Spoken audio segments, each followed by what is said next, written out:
बाद पहली बार कश्मीर पहुंचे मोदी ने चिनाब नदी पर बना रेल पुल देश को समर्पित किया है। मोदी ने पाकिस्तान को इंसानियत और कश्मीरियत का दुश्मन बताया और चिनाब ब्रिज पर तिरंगा लहराकर पाकिस्तान को कड़ा संदेश दिया। रिपोर्ट आपको दिखाते हैं और उसके बाद खबर को विस्तार से समझाएंगे।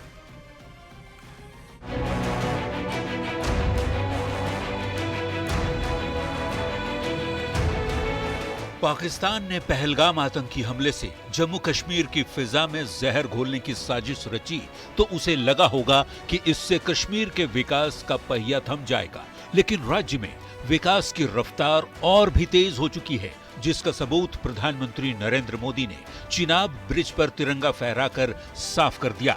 359 मीटर की ऊंचाई पर तेज कदमों के साथ पीएम मोदी तिरंगा लेकर चलते दिखे। उन्होंने दोनों हाथों से तिरंगे को गर्व से लहराया।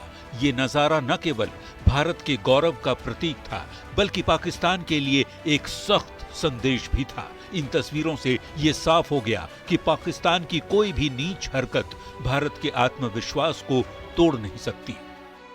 हमारे पड़ोस का देश मानवता का विरोधी, टूरिज्म का विरोधी,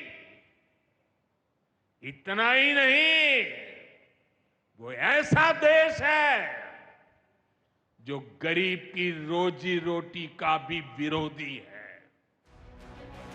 प्रधानमंत्री मोदी ने जम्मू के रियासी जिले में चिनाब नदी पर बने दुनिया के सबसे ऊंचे रेलवे आर्च ब्रिज का तिरंगा दिखाकर उद्घाटन किया। इसके बाद अंजी ब्रिज और कटरा में कश्मीर की पहली ट्रेन वंदे भारत को हरी झंडी दिखाई।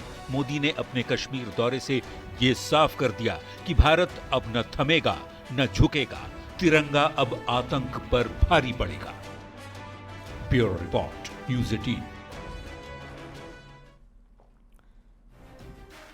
और चलिए खबर को विस्तार से समझते हैं। प्रधानमंत्री नरेंद्र मोदी ने चिनाब नदी पर बने चिनाब रेल ब्रिज को देश को समर्पित किया और ऐसे में यह जानना जरूरी है कि चिनाब रेल ब्रिज विश्व का सबसे ऊंचा रेल ब्रिज है।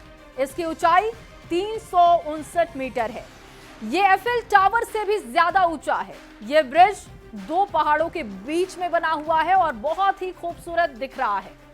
चिनाब रेल ब्रिज 1315 मीटर लंबा स्टील आर्च ब्रिज है। यह भूकंप और तेज हवा को झेल सकता है। 260 किलोमीटर प्रति घंटे की हवा की गति का सामना कर सकता है और इससे आप इसकी मजबूती का अंदाजा लगा सकते हैं। जम्मू कश्मीर आतंकवाद प्रभावित राज्य है और ऐसे में इस ब्रिज को खास तकनीक से तैयार किया गया है। चिनाब आर्च ब्रिज की खासियत यह भी है कि यह ब्लास्ट प्रूफ स्टील से तैयार किया गया है। किसी भी धमाके का इसके ऊपर कोई असर नहीं होगा। इसको बनाने में 22 साल लग गए। देखिए, 2003 में चिनाब पुल परियोजना को मंजूरी मिली थी और मंजूरी के 22 साल बाद इसका उद्घाटन हुआ है। जम्मू कश्मीर में चिनाब नदी पर पुल की जरूरत क्यों पड़ी, अब इसे भी समझ लीजिए। अब तक रेलवे की व्यवस्था जम्मू तक ही थी। जम्मू कश्मीर जाने वाली ट्रेनें जम्मू तवी तक ही जाती थी और लोगों का सफर सुविधाजनक नहीं था। कश्मीर जाने के लिए लोगों को मशक्कत करनी पड़ती थी, वो परेशान हो जाते थे। जम्मू से श्रीनगर तक लोगों को 350 किलोमीटर तक सड़क मार्ग से सफर करना पड़ता था। ठंड में बर्फबारी से रास्ते बंद होने का खतरा लोगों को डराता था, लेकिन अब कश्मीर घाटी और जम्मू के बीच सीधा रेल लिंक होने से लोगों के लिए सफर आरामदायक हो गया है। इस ब्रिज के जरिए जम्मू कश्मीर को रेल नेटवर्क से जोड़ दिया गया है। कश्मीर घाटी और जम्मू के बीच सीधा रेल लिंक हो गया है और अब कन्याकुमारी टू कश्मीर सीधा जाया जा सकता है। और चलिए आगे बढ़ते हुए झारखंड की खबर अब आपको बताते हैं। देखिए, झारखंड के कुख्यात अपराधियों पर नकेल कसने की पूरी तैयारी हो चुकी है। नक्सलियों की तर्ज पर फरार चल